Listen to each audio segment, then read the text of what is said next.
Bismillahirrahmanirrahim. Assalamu alaikum wa rahmatullahi wa barakatuh. Ndugu yangu Muislamu unanitazama na hata usio Muislamu, nimshukuru Mwenyezi Mungu Subhanahu wa Ta'ala kwa kunijalia kunifanya mimi kuwa Muislamu na kwa mfuasi wa Mtume Muhammad sallallahu alaihi wasallam. Rehema na amani na utukufu wote umwendee bwana Mtume Muhammad sallallahu alaihi wasallam, ambaye yeye ndio nabii wa ulimwengu, nabii ambaye Mungu amemtukuza kwa kinywa chake, nabii ambaye ni mkweli, kiongozi mwadilifu wa umma huu. Ndugu zangu Waislamu, leo nitazungumzia masuala mengi sana katika kipindi hiki au katika documentary hii au katika clip hii, na naomba mnisikize kwa makini sana. Watanzania wengi tumebeba ushabiki sio uhalisia, na ni jambo baya sana kubeba ushabiki bila uhalisia. Na nafikiri watu wenye elimu wanatumia ujinga wetu kujinufaisha wao. Huu ndio ukweli. Naposema ujinga sio tusi, narudia tena, ujinga ni kutokujua. Waarabu wanasema jahili. Kwa hiyo ujinga sio tusi. Yaani kutokujua kwetu imekuwa ni mtaji kwa wale wanaojua angalau kidogo. Leo nitaanzia masuala ya chanjo. Alafu nitazungumzia Bishop Gwajima. Nitazungumzia maneno aliyosema kuhusu Waislamu kuingia nchi za kimagharibi, kwamba Waislamu watazaliana sana na kadhalika na kadhalika, kuwafanya Waislamu ni washamba wa Ulaya. Lakini hajui Gwajima kwamba Waislamu wameingia Ulaya kabla ya hao Wakristo hawajakuwa Wakristo. Mimi nitampa na ushahidi tu, wala sipinge. Yaani Waislamu wanaijua dunia kuliko anavyofikiri yeye. Wallahi billahi tallahi. Unajua watu wanashindwa kupambanua kwamba unaweza ukawa tajiri, Mungu amekupa utajiri, lakini si kwamba una akili nyingi kuliko baadhi ya watu. Kuna watu wana elimu, wana akili, wana uwezo, lakini Mungu tu akuwapa utajiri. Ndivyo kama ilivyo kwa Waislamu. Dini yetu ya kweli, na Mungu amethibitisha, leo nimekuamshia dini yangu, nimekutimizia neema yangu, nimekupendeleeni Uislamu ndio kwa dini yangu. Ni neema hii Mungu mwenyewe anathibitisha, katupendelea sisi Uislamu kwa dini yetu. Na aya hii ilivyoshuka wanaviona, anasema mtume akuishi sana zaidi ya siku 90 kama siku sahihi. Sasa Bishop Gwajima wengi wamekuwa kimunga mkono, na hasa Wakristo wa dhehebu lake. Gwajima aliwahi kuyatoa maneno mwanzo ya hovyo sana, na nasema kwa nini kama serikali haikuwa makini, haikumwangalia Gwajima, ili taifa Gwajima ataliingiza kwenye migogoro sana ya udini. Nikirejea background ya Gwajima, ataliingiza kwenye migogoro ya udini. Wakati akiwa rais wa Jamhuri ya Muungano wa Tanzania Mheshimiwa Mrisho Jakaya Kikwete, Gwajima aliasisi kundi kubwa sana la wachungaji wenzie, akawaambia Waislamu wasipewe mahakama ya kadhi. Kikwete anataka kuisilimisha Tanzania. Wakakubaliana wote kwa pamoja. Bahati nzuri au mbaya wakamfuata Kardinali Pengo, akakataa. Gwajima akamtukana Kardinali Pengo, akamvunjia heshima. Ili likapita, akapata misukosuko. Gwajima huyu aliwahi kusimama akasema madrasa zote za Tanzania wanazosoma Waislamu ina maana, na misikiti kiwemo, atafika wakati ataigeuza itakuwa Sunday school. Ni maneno mabaya sana ya dharau. Na mimi nawasikitikia sana Waislamu, na washangaa sana Waislamu wa nchi. Wallahi billahi tallahi, na washangaa sana. Gwajima alitamka maneno haya, na yapo kwenye kumbukumbu, na yapo hata ukienda kwenye YouTube leo utayaona. Gwajima anasema misikiti au madrasa ataifanya kuwa Sunday school. Ni maneno ya kuwachukia wazi kwamba Waislamu, kuona Waislamu ni vikaragosi. Gwajima huyu akageuka bidu, akatengeneza uongo, akasema Jakaya Mrisho Kikwete hataki kumpa uwenyekiti Mheshimiwa Rais aliyetangulia mbele ya haki, Mheshimiwa Magufuli, alizagaza unafiki huu, uongo wa wazi. Ni huyu Gwajima. Nataka nikupeni muone huyu kiongozi mnayemshangilia, kuona kwamba ni kiongozi ambaye hafai, kiongozi muongo, ni mtu wa kukurupuka tu, anayetafuta kiki katika mifumo ya uchonganishi na ya fitina. Gwajima amefikia paka kuwasema wazungu kwamba ni waongo, wanataka kutuua, bila kujua hata huo Kristo waliyemwasisia ni Wakristo, ni wazungu. Huo Kristo wake anaotangaza pale kanisani, walio uasisi, ile microphone anayosemea, vile vyombo vinavyotoa sauti, vyote wamemletea wazungu. Na hata hizo pesa zake, mara nyingi amesema amekuwa akienda Japani, China, akitengeneza vitabu. Wale ni watu gani? Wote ni hao tu, watu weupe. Aya, utasemaje kwamba nataka kuwa na dawa za chanjo? Utasemaje hivyo? Gwajima huyu ni mtu wa ajabu sana. Aliwahi mpaka kuwatukana Waislamu, akawadhalilisha Waislamu, akasema Uislamu ni dini ya mashetani, ya majini, na akasema Ukatoliki ni dini ya serikali ya dola. Gwajima huyu ndani ya kanisa lake alisimama akasema yeye hana mpango ya kugombea cheo chochote cha kisiasa. Mamlaka alionayo ni makubwa kuliko chama cha siasa. Nyinyi wenyewe mnaomshangilia kanisani mlilipuka, haleluya! Gwajima huyu akageuka bidu, akasema tena eti anataka kugombea. Nyinyi tena mkamshangilia, haleluya! Sasa eti anawadanganya mle kanisani anagombea ubunge ili awasaidie wananchi kwenye jimbo la Kawe. Ukimuuliza Gwajima, unawasaidia nini wananchi? Kanisa lako mwenyewe, ndani ya kanisa Gwajima, hata benchi imekushinda kufunga, umeweka viti vya kwenye bar. Ndio kweli Gwajima, ndani ya kanisa unakalia viti vya bar, wewe unatembea na hama, unatembea na magari ya kitajiri, alafu tuambie wewe ni mtumishi wa Mungu. Mtumishi gani wa Mungu wa namna hii ambaye anaangalia yeye tu? Gwajima huyu ni mtu wa ajabu sana. Angekuwa ni mkweli, katika kula za maoni pale CCM wanapiga, Gwajima hakuwa mshindi wa kwanza, alikuwa ni mshindi wa pili.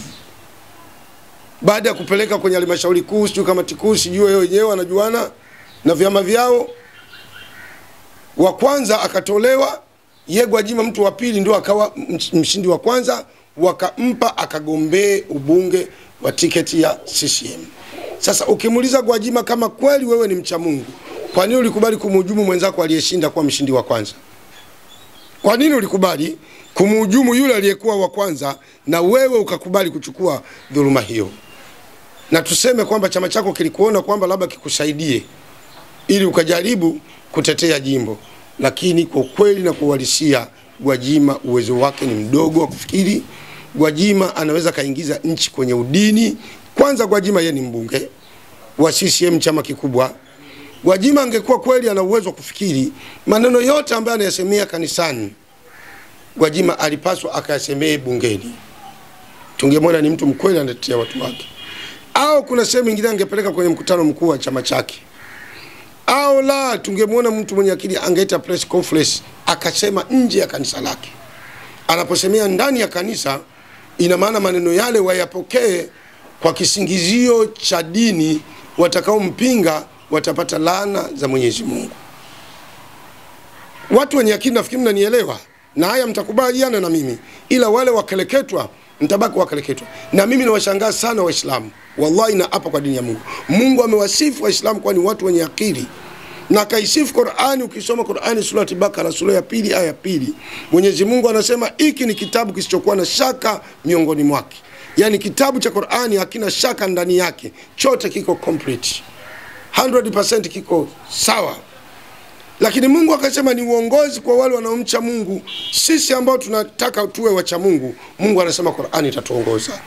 Wanaoamini yanayoonekana na yasiyoonekana, maadamu amesema na Mungu na mtume wake.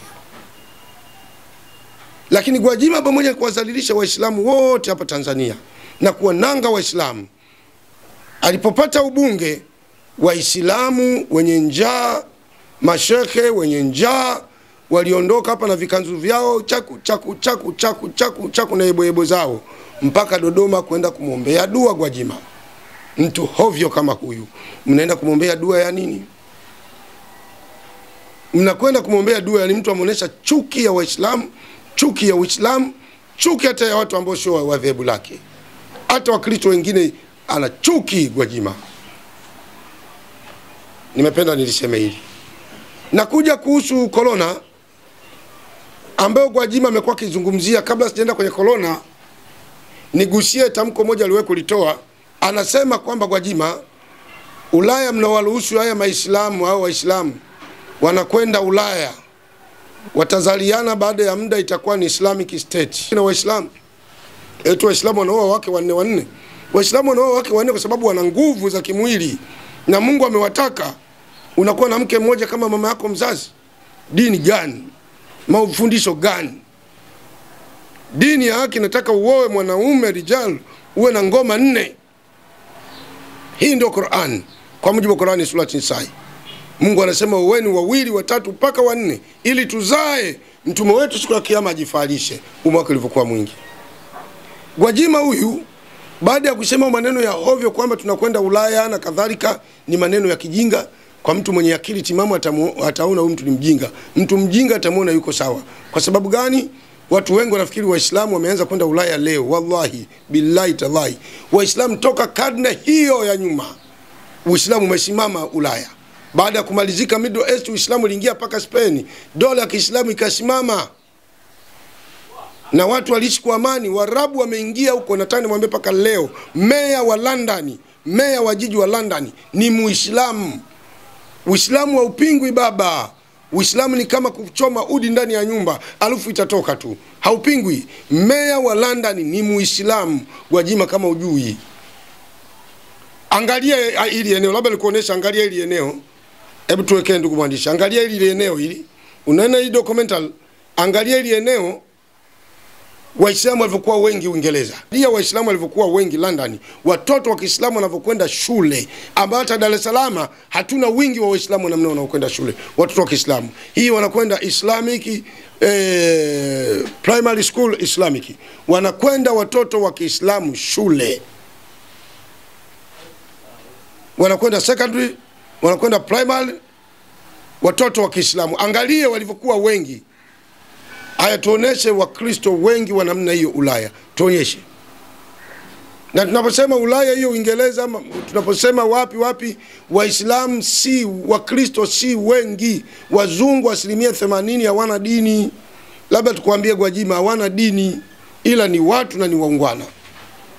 Lakini angalia wingi wa Waislamu wanavyokwenda mashule huko Ulaya, na inshallah biidhnillah iko siku Uislamu utasimama duniani na Ulaya watu watakubali Uislamu.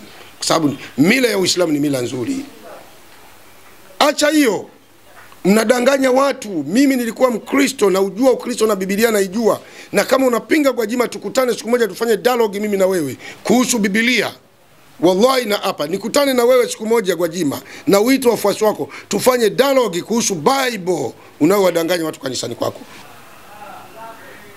Angalia Biblia hii hapa, ione hii hapa. Imegunduliwa huko Ulaya. Hii Biblia. Hii sio Biblia kama hii ya kwenu. Hii ndio Injili ya Barnaba, original pure gospel. Hii Injili ndio Injili iliyomtabiri Mtume Muhammad sallallahu alaihi wasallam. Hii hapa. Hii hapa ni Injili ya Barnaba, imemtabiri Mtume Muhammad sallallahu alaihi wasallam. Sasa wewe unakuja kutengeneza mambo yako, kunasema wewe unajua Ukristo. Ujue wapi? Unabeba Ukristo kuwadanganya watu bwana. Acha hii, msikilize huyu bwana kama unajua Kifaransa. Msikilize naye huyu. Puis alors j'ai commencé à lire et puis alors moi je parle pour les sons parce que je ne comprenais pas l'arabe à l'époque, mais il y a des sons merveilleux, mais c'est vraiment de la belle prose. Moi j'ai une oreille musicale, j'aime beaucoup les beaux sons, mais quand on entend le Coran, c'est magnifique. Enfin, je ne sais pas comment un homme a pu faire des beaux textes pareils. En plus, tous ces textes ont des significations profondes. Il n'y a pas une erreur, il y a des gens, des médecins, des scientifiques qui ont fait des erreurs, des recherches sur ces livres saints. Ils trouvent des erreurs dans la Torah, ils trouvent des erreurs dans la Bible, et ils n'en trouvent pas dans le Coran, rien. Il n'y a rien qui est mauvais, même il y a des images qui sont reprises, qui correspondent pratiquement à la meilleure définition qu'un médecin pourrait faire à un ignorant. Donc c'est des choses merveilleuses qu'il y a dans le Coran. Et en plus, moi j'ai découvert récemment la formule de la beauté, comme on dit, c'est-à-dire qu'aujourd'hui la beauté c'est quelque chose qu'on calcule mathématiquement, hein, donc il y a des formules pour savoir jusqu'où il faut mettre du rouge à lèvres, jusqu'où est-ce qu'il faut épiler les sourcils. Il y a un coin à respecter qui va du coin de la bouche, le long du nez, jusqu'au coin de l'œil et le début du sourcil. Donc ce qu'il y a là, il faut l'enlever, et puis il faut aller du coin de la bouche à l'autre coin de l'œil, jusqu'à l'autre fin de sourcil. Cet angle, il doit être exactement l'angle qui correspond à un rectangle où il y a cette proportion, la beauté mesurée, comme on appelle. Huyu bwana alikuwa ni pastors, alikuwa ni Mkristo, amesilimu baada ya kuona ukweli na vitabu vya asili ya kumbukumbu vinavyomtabiri Mtume Muhammad sallallahu alaihi wasallam. Kwa hiyo mimi nakuonea huruma sana bwana Gwajima, ujui chochote. Nirudi sasa kwenye chanjo. Swala la chanjo, ndugu zangu wa Tanzania, huyu Gwajima ni mtu mharibifu tu. Mimi namuona sio mkweli. Na mimi nashangaa sana Chama cha Mapinduzi, chama kikubwa, chama kikongwe, kuchukua watu kama kina Gwajima mnawapa nafasi ya kugombea ubunge. Wanagombea ubunge wa nini? Kama imani yake imemshinda kuongoza, ataongoza upande nje ya imani yake Gwajima huyu. Na wallahi nakwambieni wa Tanzania, ukiona kiongozi yoyote wa kiroho, awe shekhe, awe padri, awe mchungaji, awe pastors, awe bishop, awe kiongozi wa kiroho, awe imamu, ameshindwa kuongoza watu kwa misingi ya kimani yake, anatoka anaenda kugombea cheo cha kisiasa, huyu mtu hafai na ni feki na ni mtu wa maslahi, ni after money. Kwa sababu hata Yesu amesema ya Mungu mpeni Mungu, ya Kaisari mpeni Kaisari. Wewe kwa nini umeshindwa kuongoza watu wako kugombea ubunge? Nashangaa sana Chama cha Mapinduzi. Nashangaa sana, nilishtuka sana kuona wanampa nafasi mtu kama Gwajima ya kugombea ubunge. Atasaidia nini chama? Chama hakijui, hana misingi ya siasa, ni mtu tu. Kwa hiyo mimi nawashauri Chama cha Mapinduzi, mnyang'anyeni wanachama, mnyang'anyeni kadi, kwa sababu matukio yake yote ni ya kuzabizabina. Gwajima huyu ndio aliyesimama pale Jangwani akitukana CCM, akitukana serikali, akiwataka Watanzania wote wajiunge na Chama cha Demokrasia na Maendeleo pale Chadema, akijua kwa Chadema itashinda, itampa cheo. Sio Gwajima huyu. Kwa huyu ni mtu wa maslahi, ni mtu wa vyeo. Ni mtu wa maslahi, ni mtu wa vyeo. Kwa mimi nashangaa sana, naomba Chama cha Mapinduzi, ni chama chenye watu wenye akili, wenye maarifa, wenye uwezo mkubwa sana. Nyang'anyeni huyu mtu kadi, futeni kwenye jimbo lake ubunge. Wapo watu wenye maana, wenye akili, wataweza kugombea hapo kupitia CCM yoyo, na watapata, na wataongoza watu kwa akili, na watakuwa na maarifa, na watakuwa na maneno yenye busara na akili. Ili nimependa niliseme. Sasa nafsi yangu imetulia vizuri, iko safi kabisa. Swala la chanjo, Gwajima sio daktari, hana taaluma ya afya, hajui chochote. Anasema wazungu wanataka kutua. Hebu jamani, hata kwa akili ya kawaida tu. Mimi sitaki kuchukua akili ya mtu mwenye degree, hata akili ya primary au nursery. Hivi mzungu akitaka kutuua, atatusubiria kwenye chanjo tu? Tujiulize kwanza, mzungu akitaka kuua Afrika, ataua kwa misingi ya chanjo? Mzungu ndo anayepiganisha nchi huko. Ukienda Kongo ni mzungu ndo anagawa bunduki. Ukienda Somalia ni wazungu hao. Ni wazungu ndo wanaopiganisha. Wakiamua vita hivyo ziishe, wanamaliza. Hivi Tanzania mzungu ameshindwa kutumaliza? Dawa za ukimwi wanatoa ni wao. Dawa za vifua vikuu ni wao. Chanjo sijui ya pepo punda ni wao. Chanjo sijui ya shurua ni wao. Madawa yote ni wao. Mashine yote, echo, mashine kupimia moyo, ultrasound, CT scan, X-ray, MRA, mashine zote, mionzi yote inaoletwa, mashine zile mionzi kuja kutupima, zinatoka Ulaya. Wakitaka kutumaliza watachanga kama bakteria huko. Wa Afrika tuwe basi hata na uwezo wa kufikiri. Tuwe na uwezo wa kufikiri. La tatu, hivi kiongozi gani anaweza kufanya ujinga wa namna hiyo, kukubali akaja kaua wananchi wake abuni milioni 1 au milioni 2 ndani nchi yake? Yeye atawale nini Mama Samia? Akubali tu kwamba waje wauawe wananchi wangu ili iwe nini wakiwa? Kwa sababu yeye tayari ameshakuwa rais. Anakula anachotaka, anakwenda anapotaka, analindwa kwa ulinzi wote anautaka. Aje atuue sisi ili iwe nini? Acha hiyo.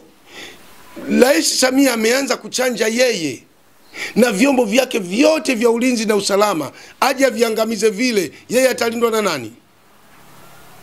Alafu kuna watu wasokota na upeo wa kufikiri kabisa maskini. Oh, Mama Samia ile ya kuchoma ametudanganya. Hivi kweli ni akili? Kama angetaka kutudanganya, si angechukua hata dawa nyingine akaweka ile akachomwa tukaona tu kwamba amechomwa. Oh, haikunyonya dawa sindano imewekwa. Jamani, ndio maana wanasema Waafrika bado kuna sababu ya kuendelea kuongeza elimu. Tatizo la Waafrika hasa wa Tanzania, hatujui kama hatujui na kumbe hatujui na hatukubali kama hatujui. Tuna maradhi sana wa Tanzania. Na mimi nieleze ukweli, wa Tanzania hawana kawaida ya kumsifu kiongozi. Hawana kabisa, kwa sababu ya ujinga tulionao. Sio pumbavu, ujinga tulionao. Hivi ndivyo tulivyo. Takukumbusheni, wakati wa Tanzania ametawala Mheshimiwa marehemu William Benjamin Mkapa, wa Tanzania tulimtukana sana Mkapa. Tukasema hafai, kaleta kodi nyingi, kodi. Kwanza tulianza na mzee Mwinyi.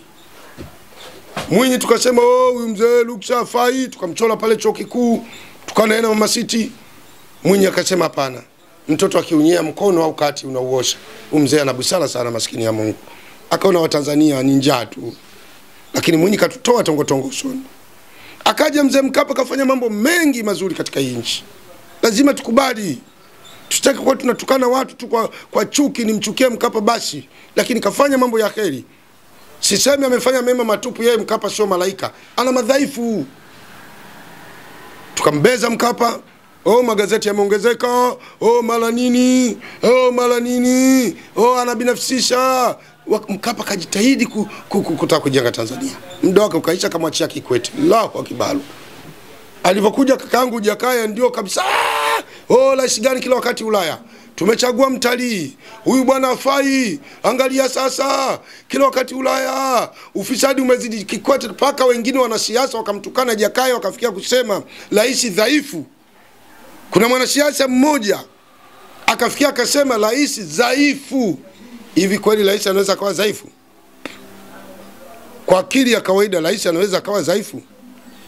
Hakuna rais dhaifu duniani kwa watu wake. Kikwete akawa anacheka tu. Anacheka. Jamani, ndio style yangu mimi.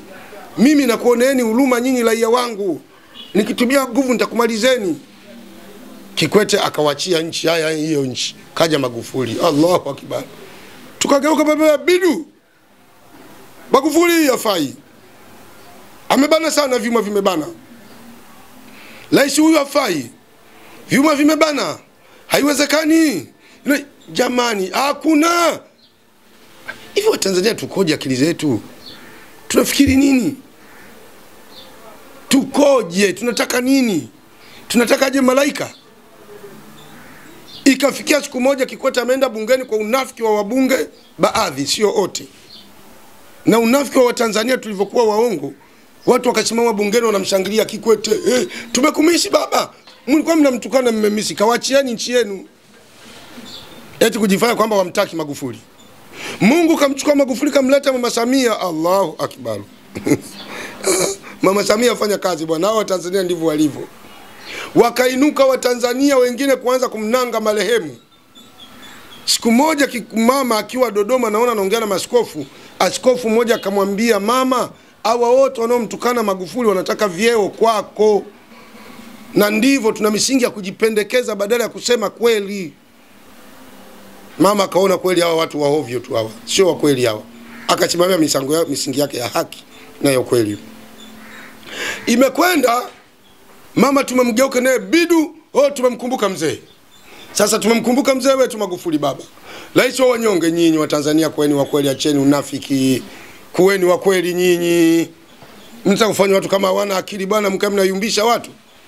Mama, wao watu wasikuyumbishe, chapa kazi. Tuko nyuma yako. Watu wa Mungu, tunaofanya kazi ya Mungu, tunaona, tuna akili timamu, tunajua nini kinachojiri nchi. Fanya kazi yako. Dola ni ile ile, ni rais tu ndio aliyebadilishwa. Lakini dola ni ile ile, kila kitu ni kile kile. Chapa kazi. Tupunguzeni sana usanii. Kwa mimi naamini kwamba chanjo ni salama na nitaendelea kuamini hivyo. Chanjo ni salama. Serikali si kitu cha mchezo cha kwamba cha mtu mmoja. Ukisema mtu kama unajipendekeza, najipendekeza, tusiseme ukweli. Hivi serikali gani dhaifu inaweza kachukua chanjo kaingiza nchini, watu wakafa wote? Inawezekana jamani? Haiwezekani.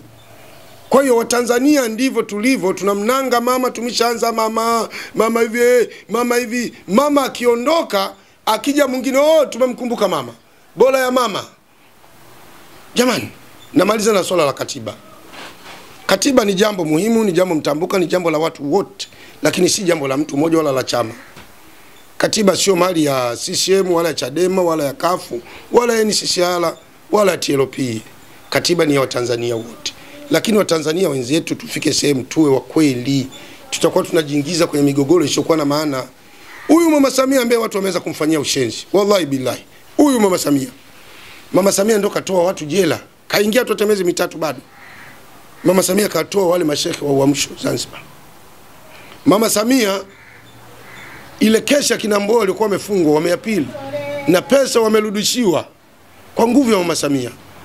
Mama Samia huyu kafanya mambo makubwa ndani ya hii nchi jamani, kwa muda mchache tu. Tusikubali. Kuna watu walikuwa wanaozea jela. Mama Samia akasema fanyeni haraka hawa watu watoke. Sasa mtu asema, mbona Magufuli alikataa tusichanje? Huyu anasema tuchanje, anataka tuwe. Nyie hata mwangalinyi akapo asingetusema tuchanje. Hata Rais John Pombe Magufuli angekuepo, angesema tuchanje. Sisemi kwamba Magufuli kafanya mambo mabaya nchi. Tusipende kwa tunatukana watu. Na sio Waislamu tunaambiwa mtu akishakufa afai kueleza mabaya yake. Lakini mimi naeleza ukweli wa Mwenyezi Mungu. Magufuli alikuwa na mema na madhaifu alikuwa nao kama binadamu. Yeye sio malaika. Kwa nini tusiangalia ile mema aliyofanya? Katuachia flyover hayo. Leli hiyo ndio ameshaianzisha. Bwawa la umeme lile kule. Tuseme tu ukweli, tuache usiasa kwenye ukweli. Kwa nini tungangania usiasa? Kwa nini tungangania usiasa? Aya. Swala la katiba hili nimalizie. Mama amelizungumza vizuri kwa sisi watu wenye akili tunaelewa. Jamani, ni kweli nchi hii kwanza amekufa William Benjamin Mkapa. Alikuwa rais huyu. Si jambo la mchezo. Akaja akafa makamu wa rais wa serikali ya mapinduzi ya Zanzibar, Seif Sharif Hamad. Ni kiongozi mkubwa huyu, watu wasifikiri yule ni kama vile mjumbe wa nyumba 10, ni kiongozi mkubwa Seif. Akaja tunakwenda katibu mkuu kiongozi. Ataka katibu mkuu kiongozi, rais mwenyewe. Bado corona ndio imetapakaa ndani ya nchi na nje ya nchi. Uchumi wa dunia umeyumba, sio wa Tanzania, wa dunia umeyumba. Mama amesema jamani, tulieni, katiba itafatikana, lakini niacheni nitengeneze kwanza uchumi. Hata nyumbani kwako unapoishi kuna kipaumbele. Haiwezekani mtoto anadaiwa ada ya shule, eti unaacha kumlipia ada unakwenda kununua gari starehe yako. Wewe ni mtu mzazi mwenye akili? Yaani mtoto anadaiwa ada, unaacha kumlipia ada, unakwenda kununua gari ya starehe kutembea mabarabarani. Kwa hata katika nchi kuna kipaumbele. Mama ameona kipaumbele, kwanza tuanze na hii kutengeneza nchi, watu wapate milo 3, niwaondolee umaskini, japo kwa sio umaskini kwa matajiri kama Ulaya, lakini wafanyie taafifu baadhi ya mambo. Tukimaliza tutaingia kwenye katiba. Katiba hata CCM wanaitaka, Chadema wanaitaka, Kafu wanaitaka, mashekhe, mapadri, wachungaji wote tunaitaka. Hakuna anayekata katiba, lakini tumpe nafasi. Watu wanakwenda wanatoa maneno ya hovyo, machafu. Mfano kijana mmoja nilimsikia kule ametolewa ndani na huyu Samia Suluhu. Mahakama imemtoa ndani, lakini kwa msaada wa rais. Yule mtoto anasimama Mbeya anasema, "Wembe niliyomnyolea Magufuli nitakunyolea na wewe mama." Ni maneno gani ya kishenzi ya namna hii? Maneno ya dharau ya namna hii kivipi? Wewe uone kwamba mama ni rais? Wewe uone Magufuli alikuwa ni rais? Wewe wembe ulimnyolea Magufuli ulimnyolea wapi na ulikuwa jela? Kwa ni maneno ya utovu wa nidhamu tu. Ni maneno ya utovu wa nidhamu. Kwa kama viongozi wa dini tunaona viashirio vinavyokuwepo mbele yetu, havina budi ila tuseme. Na isiyo waseme maaskofu tuna wachungaji makanisani humo. Tukisema sisi mashehe tuonekane vikaragosi. Wakisema wachungaji ndio matamko yao. Hapana, hapana. Wao wanadili na jamii na sisi tunadili na jamii. Lakini hatuwezi kumuona mchungaji au askofu anapotosha watu tukae kimya. lazima tukuwekee matuta unapokwenda spidi barabara yenye watoto wengi. Kwa mimi namwekea matuta ndugu yangu Gwajima ili apunguze spidi aliyotoka nayo. Watu walikuwa kuheshimu sana Gwajima. Umevunja heshima yako. Na hata mimi siwezi kuheshimu tena. Kwa sababu unaonekana sio kiongozi, hujitambui, hujui maana ya uongozi. Mimi niwashukuru sana. Niishie hapa. Endelea kusubscribe, kucomment, kushare channel au YouTube ya Sheikh Mwaipopo TV. Utapata mambo mengi ya kijamii ambayo yanayoendelea. Wa hadha, assalamu alaykum wa rahmatullahi wa barakatuh.